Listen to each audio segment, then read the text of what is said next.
Xochitl es flor y Yapulco es el río que pasa allá.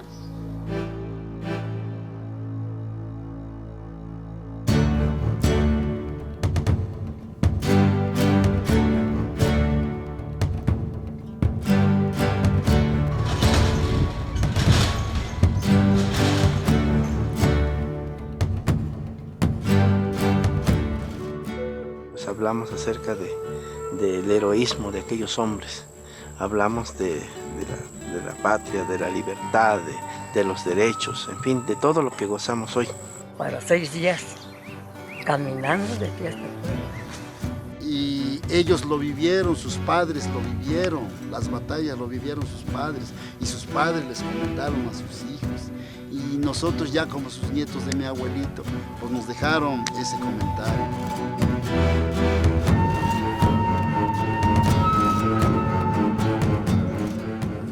¿Cuánta gente se mostraba apilado en la calle? La sangre se iba como agua.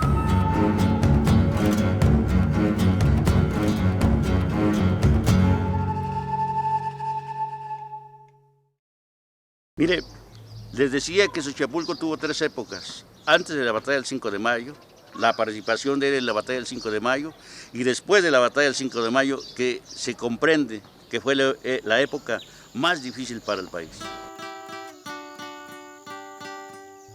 Me comentaron que todo aquí, estas montañas, esta cordillera de montañas que pertenecía a Zacapuazla, habitaban nuestros bisabuelos, pero en aquel entonces, como pertenecían a Zacapuazla, tanto políticamente como eclesiástico, entonces los obligaban a dar faenas, 3, 4 días de faenas consecutivos para construir la iglesia de Zacapuazla, la catedral de Zacapuazla. Otra cosa, lo que nuestros antepasados se sentían como oprimidos, porque tenían que pagar el diezmo a fuerza, después de que ganaban una miseria. Entonces todo eso, pues ellos se sentían muy oprimidos por ese lado. Otra cosa, había un cacique, un hacendado, que por nombre se llamó Domingo Salgado. Aquí vivía el hacendado y abarcaba todo esto, en aquel cerro, el Tepechichil, hasta por allá, hasta Tascantla. Todo esto abarcaba el hacendado ese. Les hacía daño a nuestros abuelos, les soltaba sus animales y allí pues no tenían como para defenderse. Ya se fueron a decir a don Manuel Lucas, que era su papá de Francisco Lucas. Fueron a decirle pues, que esto nos hace maldad el rico. Y les dijo, pues, Dice, sí, señores, saben lo que debemos hacer, levantarnos en armas y lo vamos a corretearlo de su casa para que ustedes tomen posesión. Pues así le hicieron. Fueron a los establos y en plena luz y frente de los caporales mataron la mejor res, el mejor borrego y toreándolos, dice, para que sienta el rico lo que están sintiendo ustedes con sus sembradíos, Entonces con eso fue la causa que el hacendado, unido con las autoridades cleristas, conservadores, se unieron todos y ya formaron un grupo para venir en contra de estos hombres, de nuestros bisabuelos.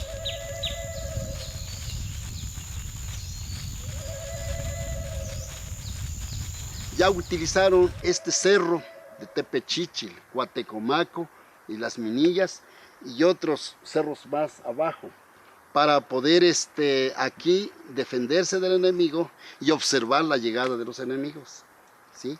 Entonces llegaron los enemigos, los rebeldes, los conservadores, optaron ellos de no agarrarlos a balazos, sino lo que ellos optaron, pues los van a tener resguardados hasta que estos se mueran de hambre o de sed. Aquí duraron 3 días independientemente de la construcción de las zanjas, de las trincheras. Aquí duraron 3 días, nada más aguantaron. Lo que llegaron a optar, bueno, tenemos cinidores, unas fajas que tenían antiguamente aquí de manta, con eso se amarraban aquí, ahora sí, el calzoncito. Entonces llegaron a optar, entre varios, van a empatar todas las fajas, todas sus fajas las van a empatar, y aquí en el cerro, donde es voladero, donde nadie puede pasar a pie, entonces allí amarraron en un encino las fajas empatadas hasta llegar abajo. Enemigos rebeldes, ellos todos sitiados hay por la parte donde se puede entrar peatonalmente. Pero estos confiados estaban durmiendo y todo eso, nunca se imaginaron que si estos iban a poder bajar en el cerro.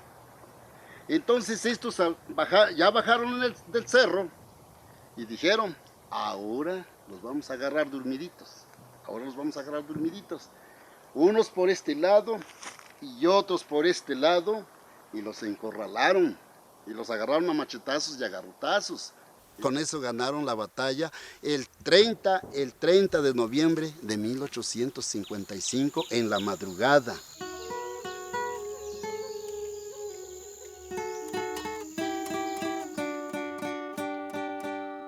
De ahí viene la guerra de los 3 años, en donde luchan liberales y conservadores. Los conservadores querían un imperio, los liberales querían que fuera una república en nuestro país. Esto precisamente dio origen a la batalla del 5 de mayo, que comienzan los conservadores y traen al emperador Maximiliano, y entonces el país comienza a formar sus fuerzas revolucionarias.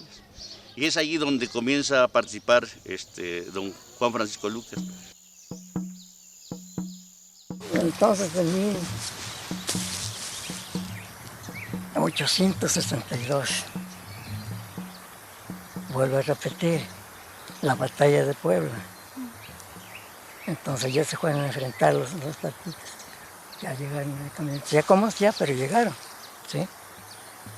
Entonces ya allí ya se concentraron con otros generales, Ignacio Zaragoza, y por allá se organizaron más. Y se formó un batallón más grande.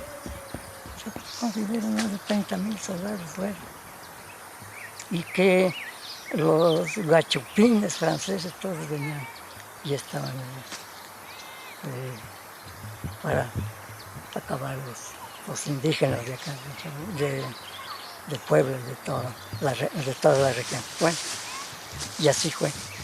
Por ejemplo, como la batalla de Puebla, fueron unos cuantos por aquí, José María Liña y Juan José Miranda. Otros, me dio el nombre de mi abuelito, pero ya a veces cuando no nos importa algo así, se nos olvida o no ponemos atención. Ya, sí, fueron ellos, todavía regresaron al Señor, no los mataron.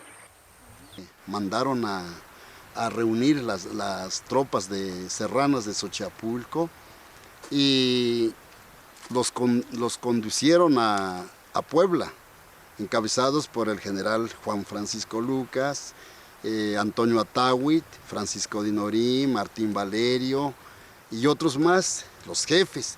Pero ya soldados xochapulquenses, sumaba una cantidad de 460 hombres, entre unos poquitos sacapualas, también de aquellos que se sentían oprimidos. Pero lo grueso del batallón Xochapulco, entre oficiales y soldados, fueron todo de esta región, de Xochapulco y estos ranchitos. Entonces, al llegar a Puebla se ponen a las órdenes ante general Zaragoza, y Zaragoza de inmediato los incorpora al mando de general Miguel Negrete, formando parte del 6º Batallón de Puebla. Pero la gente de Xochapulco, junto con la de Huahuaxtla, la de Tetela, Cuautempa, Nometepet, que fueron el ejército que se formó y que fue en defensa de la batalla del 5 de mayo, que fueron los que entraron, de hecho, directamente en contra de las fuerzas francesas, con el arma peculiar de su trabajo, que era el machete. ¿Sí?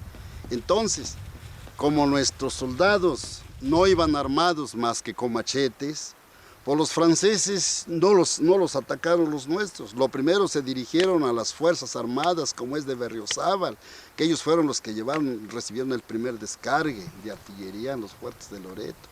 Entonces nuestros bisabuelos, como los vieron improvisados, todos desarmados, con calzoncito, con cotón, y todos payastudos, dijeron, no, pues estos son pilotes, no nos hacen nada. Se dejaron acercar, y cuando llegaron nuestros bisabuelos de cuerpo a cuerpo con los franceses ni disparar pudieron por las armutas que se traían largas, y los agarraron de cuerpo a cuerpo. Y ellos fueron los que realmente ya los acabaron de derrotar. Pues sí, ya decían que en Puebla, en la calle, porque ya se agarraron cerquita, ya con los indios de nosotros y los franceses. En la calle dicen que con la bayoneta cada que tienen un fierro la arma, así, a pecho, como un cuchillo. ¿Cuánta gente se mostraba apilado en la calle? La sangre se iba como agua.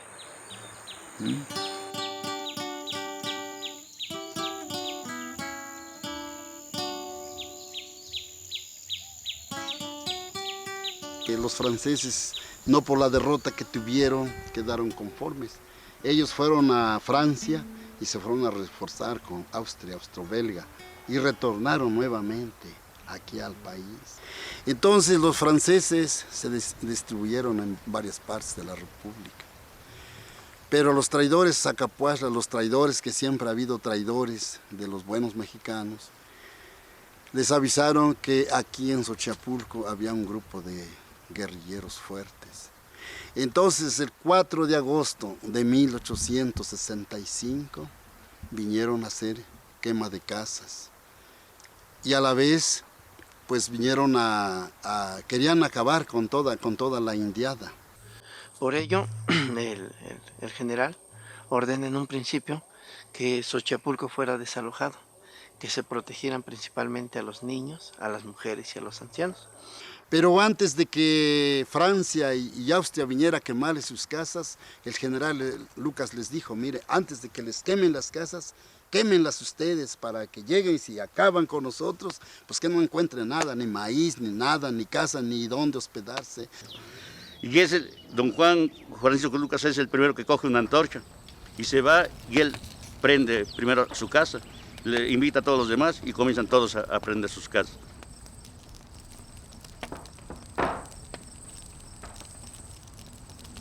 En la noche, Xochapulco estaba en llamas. Cuando llegan los austriacos y franceses por Xochitonal, ven que el pueblo está ardiendo. Y de esta manera se genera la idea de que no había nadie. Entonces ellos llegan a la plaza principal y ahí se ubican a descansar, a estar sin ninguna precaución. Sin embargo, ya había esa era la estrategia, de darles confianza. Entonces, por la tarde, la gente de Xochapulco llega y ataca. Una derrota enorme que le dieron a Francia, porque ahí le entraron hasta las mujeres con garrotes, con machetes, y ya tenían armas nuestros bisabuelos, porque las armas que recogieron en los fuertes de Loreto los trajeron. Era una piedra en el zapato de Maximiliano, saber que existía un punto en el país que no había podido ser vencido, ¿no? Entonces ya me imagino las órdenes que ha de haber girado hacia el conde de Tum, y el conde de Tumna había tomado ese asunto como una verdadera obsesión. Le pesaba demasiado tener que reconocer que no podía vencer a Xochipulco. El comandante Tum le comunicaron que en la Sierra Norte hay un grupo de guerrilleros muy fuertes y que había que combatirlos y que había que acabar con ellos. Acabando con ellos, Francia se adueña de México, Austria se adueña de México.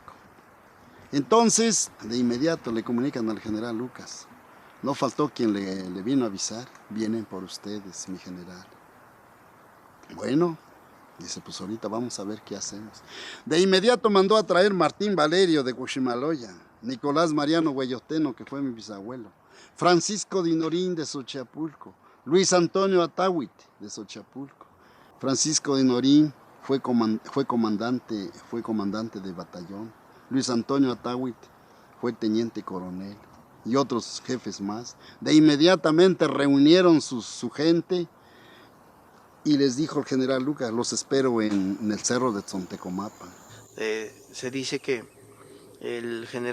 por órdenes del general Lucas se permitió que triunfaran el ejército invasor en el área de Cuauhtecomaco y de Las Minillas para dar paso a los cerros por los cerros que lleva el mismo nombre y posteriormente atacarlos.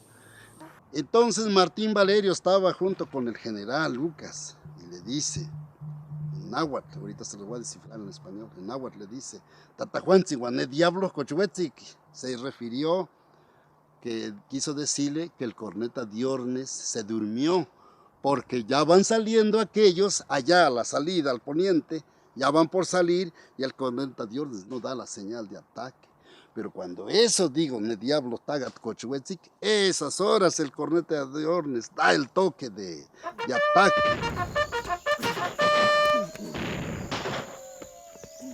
No, pues ya los tenían encañonados, los con armas y los que no a rodarles piedra, no.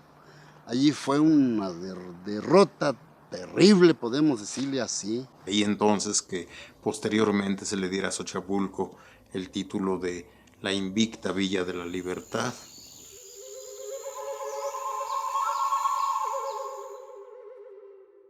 De mi abuelo, que participó en la batalla del 5 de mayo, que se llamó Juan Francisco Dinorín.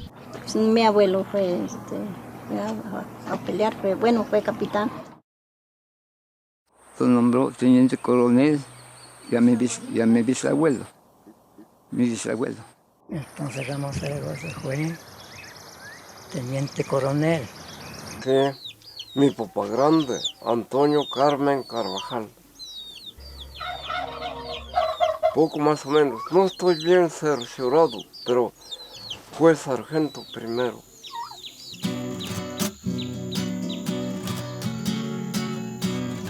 El nombre de Villa se le da precisamente en reconocimiento a la participación de la gente de aquí de Xochipulco en la batalla del 5 de mayo. Y hay una confusión ahí precisamente porque después se le dio la gloria a Zacapuastla. Como la mayor parte era gente indígena, inclusive llevaban su cotón negro, que era de pura lana, lo llevaban de esa raíz, sin camisa, sino así nada más, y el machete, su sombrero. Cuando se les acercaron algunos periodistas después de la batalla del 5 de mayo, les preguntaron, ¿de dónde vienen? Y todavía recordaban pues, el lugar a donde se habían establecido primero, Cuauhtecomaco. Dijeron Cuauhtecomaco, entonces al periodista se le hizo difícil el nombre, ¿de dónde está cerca Cuauhtecomaco? Entonces digo, Zacapuastla. De ahí surge la confusión con respecto a estos antecedentes históricos. Pero fue en realidad el batallón de Xochipulco, formado por gentes de Tetela, de Cuauhtémoc, de Ometepe, de Huahuaxla, de Tlaxcantla, quienes hicieron frente a la lucha en aquel entonces.